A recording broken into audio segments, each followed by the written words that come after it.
Basic information अपने regarding डालना है, जो भी आपका नाम है, जेंडर है, ठीक है, पिता का नाम, माता का नाम, जन्म तिथि, जो भी इत्यादि में मांगा जाएगा वो आप कर सकते हैं।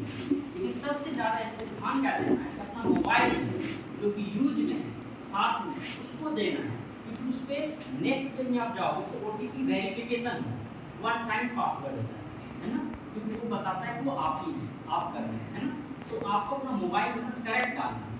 तो आप जब मोबाइल नंबर करेक्ट डालेंगे, ठीक है, उसके बाद क्या होगा, आप रजिस्टर के फर्दर क्या होगा, जब आप जाओगे तो OTP वेरिफिकेशन मांगेगा, मतलब मोबाइल नंबर देने के बाद फर्दर क्या होगा, OTP वेरिफिकेशन आपके मोबाइल नंबर पे OTP आएगा, उसको डालने के बाद फिर क्या होगा, नया पेज खुलेगा, ठीक है। यहाँ पर क्या है कि आपके जो बेसिक हैं स्टूडेंट, आपके एड्रेस वगैरह, सब्जेक्ट मैटर, जो भी आपका इशू है उन सब आपको यहाँ पर मांगा जाएगा। लेकिन आपको ध्यान देना है कि आपने शैक्षणिक संस्थान का ध्यान देना है, ठीक है, कि आप जो कर रहे हो शैक्षणिक संस्थान से रिलेटेड हो।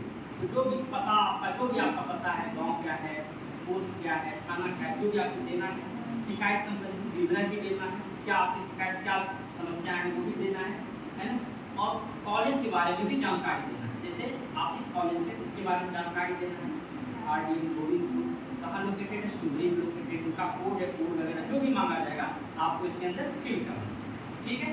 ये फिल करने के बाद क्या होगा, फिर नया पेज फर्दर आगे खुलेगा, ठीक है। इसमें क्या होगा, अगेन इसमें कई और फर्दर डिटेल मांगा जाएगा, जैसे कि कॉलेज के बारे में और भी डिटेल इसके अंदर मांगा जाएगा, ठीक है। और इसके अंदर इम्पोर्टेंट ये है कि आपका कॉलेज के बारे में मेरी जानकारी मांगा जाएगा, इसके अंदर नए पेज में क्या है, कॉलेज के बारे में जानकारी मांगा जाएगी। और दूसरी बात क्या है कि ये भी नया है तो थोड़ा इसमें आ रही है, बट कोई दिक्कत नहीं है। ID प्रूफ, जो कि आप लोग का ID बन जाएगा, सर बात क्या है ना, आप लोग की ID बन जाएगा, ID प्रूफ देना है, क्योंकि इससे ये पता चलेगा कि आप ही, कोई दूसरा नहीं है ना। तो ID प्रूफ देना होगा, संस्थान के बारे में जानकारी एवं ID प्रूफ वो आपको इशू कर दिया जाएगा जरूर, ठीक है, वो फिल करना है।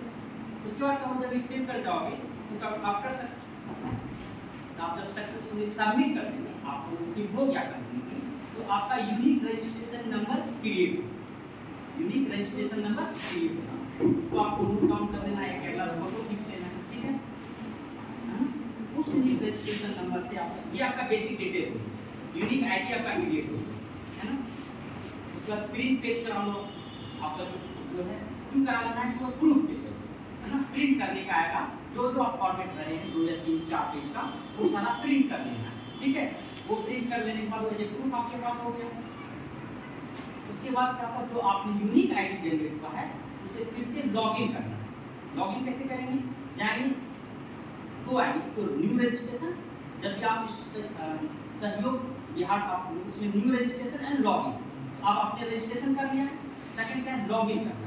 लॉगिन कैसे करेंगे, लॉगिन करेंगे तो यूनिक ID जनरेट हुआ है, जो कि ध्यान से लिख लेना है या फोटो खींच के रख लेना है मोबाइल में, और आपका मोबाइल नंबर जो आपने फिल किया है उससे आपने लॉगिन करना है, आपका पूरा डैशबोर्ड खुल जाएगा। डैशबोर्ड क्या होता है, जो आपने फिल किया वो सारा इंफॉर्मेशन उस पर रहेगा, है ना, सारा इंफॉर्मेशन जो अब तक आपने फिल किया, तो वो क्या लॉगिन कर लीजिए।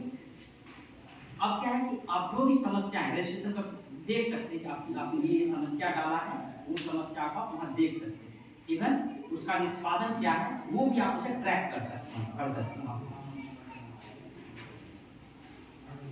और उसके साथ साथ आप लॉगिन भी कर दिए, लॉगिन तो आप नए समस्या मानने जाएंगे, तो नए समस्या को उसमें रजिस्टर कर सकते हैं, एवं कुछ सुझाव भी दे सकते हैं, उसमें सुझाव देने का भी प्रावधान है, तो उसमें सुझाव भी आप दे सकते हैं, ठीक है, सुझाव भी दे सकते हैं। और मान लीजिए कोई समस्या है, उसके लिए आपका प्रूफ है, मान लीजिए कुछ कार्य आप करने आए और आपका नहीं हुआ, तो प्रूफ है, उस प्रूफ को भी अटैच कर सकते हैं कि ये मेरा है और अभी तक ये नहीं हुआ, उस प्रूफ को वहाँ अटैच करने का प्रावधान है ना। और आप ट्रैक भी कर सकते हैं कि आपने जो समस्या को रजिस्टर किया है वो कहाँ तक पहुँचा है, कितना निष्पादन हुआ है, ठीक है। तो यही है आपका, फिर आप उसे प्रिंट भी कर सकते हैं फर्दर, है ना। ये आपका सहयोग पोर्टल का इस तरह कर सकते हैं अपना रजिस्ट्रेशन। एक बात आई, जो सर ने बनाया है स्टूडेंट्स ID, ठीक है, तो आपको तो चाहिए होगा, तो हम लोग कर देंगे व्यवस्था, हम सुदामा जी से बात कर लेते हैं।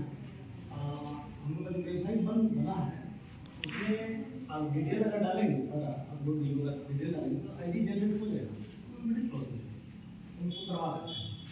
और एक काम और कर सकते हैं, आपकी सुविधा के लिए बोल रहा हूँ कि आप लोग चाहें तो ये फॉर्म बाहर से भर सकते हैं।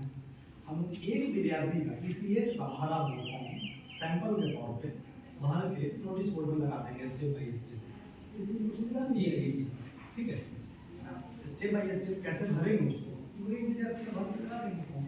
ठीक है, उसे स्टेप बाई स्टेप यही नोटिस बोर्ड में लगा रहेगा, उसको देख लीजिए, उसका फोटो रख लीजिए, तो इस हिसाब से भर दीजिए।